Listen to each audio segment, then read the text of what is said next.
Hello everyone and welcome back to my Warhammer 40k guides. I am Brady and today I wanted to give you guys 4 more armies that broke 8th edition. In my last video of the same topic, I mentioned that if it did well and people liked it, that I would create a sequel to that video. And apparently you guys loved it, so here's 4 more armies that broke 8th edition. In case you didn't watch the first video, what I mean by an army that broke 8th edition is that the army either caused Games Workshop to have to change core rules of the game, or add in core rules of the game, or Games Workshop had to completely rebalance the entire army's rules in order to get back to a balanced game. So with that said, let's not waste any more time and let's just jump right into it.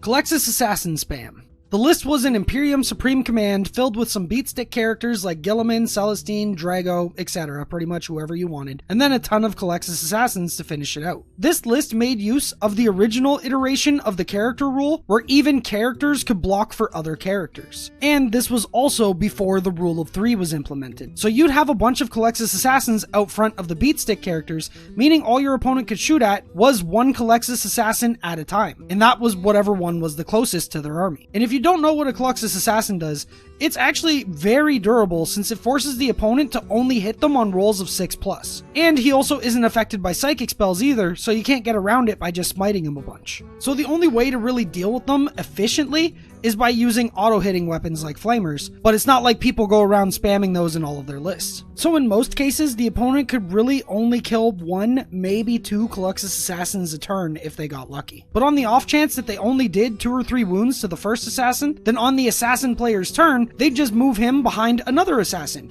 And now that opponent has to target the new assassin, since that assassin would now be the closest one to their models. Eventually, the beatstick characters would get up into the enemy's face and would slaughter everything, while still gaining shooting protection and psychic protection from the random Cloxus Assassins that were positioned around them. This list eventually led to Games Workshop changing the character rule so that characters under 10 wounds could no longer block for other characters that are under 10 wounds. And it also somewhat led to the rule of 3, where you can only bring 3 of every data sheet except for troops and dedicated transports.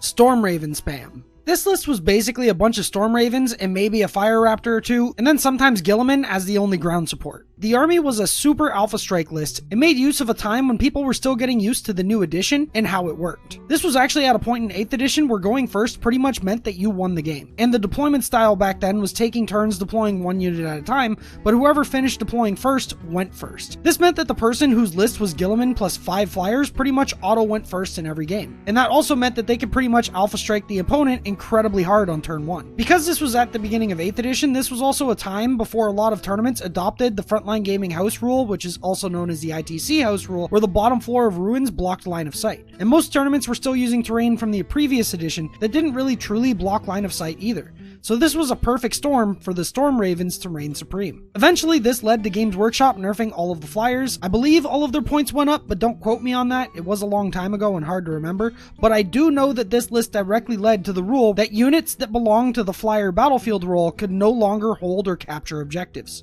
Unlimited zombies. So this list had some poxwalkers, a ton of pink horrors, and then a bunch of points from your army dedicated as reinforcement points. The idea was that you used Cloud of Flies on poxwalkers, which meant that they can't be shot at unless they were the closest visible unit to the attacker, and then you'd have an army of pink horrors out front to screen for them. And then of course Typhus in the back with the poxwalkers. So because of that stratagem Cloud of Flies, your opponent really only has 2 options when it comes to shooting. They can either shoot the pink horrors or shoot nothing. The latter was pretty boring and also didn't give them any kill points, so most people ended up shooting into the pinks only to find out that when a pink horror would die, it would create 2 blue horrors in the unit. And if a blue horror died, then they could create a brimstone horror in the unit. So by itself, this rule made it so that it was incredibly difficult to fully kill off a unit of 10 pink horrors, because they just kept multiplying. But the cool part about this combo is that the Chaos player would also use a stratagem so that when an infantry model in a unit within 7 inches of the Poxwalker unit dies, you could add another Poxwalker to the Poxwalker unit. So not only did you get the multiplying horrors based on their own ability, you would also get more zombies on top of it in your Poxwalker squad. This was because originally, the Poxwalkers were allowed to gain more models than what they started with. So even if they started with 20 models, they could possibly end the game with like 100 models in that unit. Which might not sound like too much because they're just Poxwalkers, but I mean they would be pretty annoying, especially with Typhus buffing them up. And also a few spells and stratagems.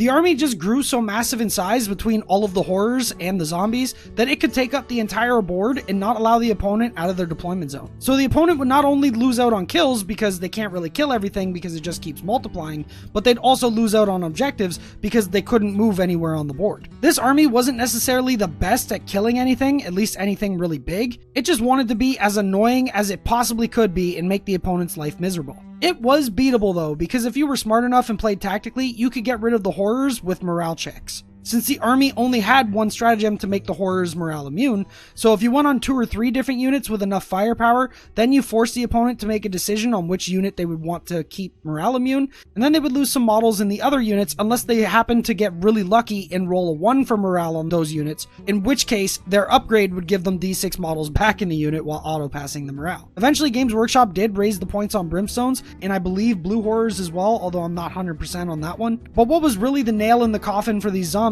is that they FAQ'd it so that poxwalkers could no longer exceed the maximum starting strength of the unit. Meaning if you started the game with 20 poxwalkers, you couldn't go over 20 models in that unit. So that was pretty much the shot to the head that killed the zombies. The Ludastar. So this list first came out when orcs received their new 8th edition codex. The idea was that you used a stratagem called Mob Up on 2 different units of Ludas, because originally the Mob Up stratagem worked on any clan infantry units. So you would take 1 unit of 15 Ludas and 1 unit of 10 to meet the stratagem requirements, and then you'd combine those 2 squads to make a unit of 25 Ludas. These Ludas were also bad moons, so they re-rolled 1s to hit when they were shooting. You also had a stratagem to make their hit rolls of 5+ trigger Daka Daka Daka, which meant that they auto-hit anything on 5+ despite modifiers, and also got an extra hit roll for each roll of 5+. Then on top of that, they had the Bad Moon stratagem, which allowed the unit of 25 Ludas to be activated for a second time in the shooting phase, with all those buffs still in play because those buffs stayed active until the end of the phase. So you might be thinking here that this has a ton of offensive potential,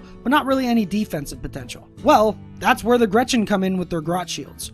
You would bring a ton of Gretchen, usually 90+, so that they would eat wounds for the Ludas as if they were Tau shield drones when you use the stratagem Grot shields. So the main focus of the army was to keep the Ludastar alive with Grot shields and a ton of Grots, while allowing the Ludas to just annihilate everything with their shooting. They'd also include some random stuff here and there, like a unit of boys and whatnot, but the main core of the list was the 25 Ludas and a ton of Gretchen to protect them. Eventually, Games Workshop nerfed the strategy by making it so that the Mob Up stratagem, which combined the 2 squads, could only work on squads of boys. But even then, the Ludastar lived on up until the end of 8th edition, by doing the same thing, but just with 15 Ludas. Which kinda goes to show that if it stayed competitive with 15 Ludas, 25 Ludas was just nuts.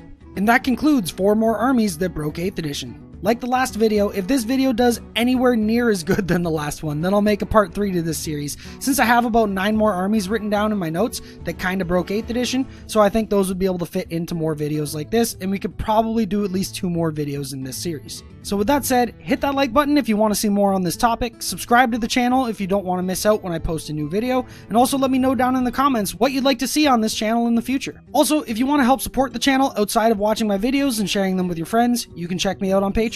Patreon is the main source of income for the channel, and it's what allows me to concentrate on 40K as much as I do. There are different rewards for different pledge amounts. For example, a $5 a month subscription gains you exclusive access to the Almost Pro Gaming Discord server, where you can chat with myself and over 120 other patrons about Warhammer 40K. With that said, thanks to all my past and current patrons, you guys and gals are awesome, and I honestly can't thank you all enough for supporting me to do what I love doing here on the channel. And also, thanks to all you regular viewers as well. I'm glad you all enjoy my content enough to watch my videos and keep coming back for more.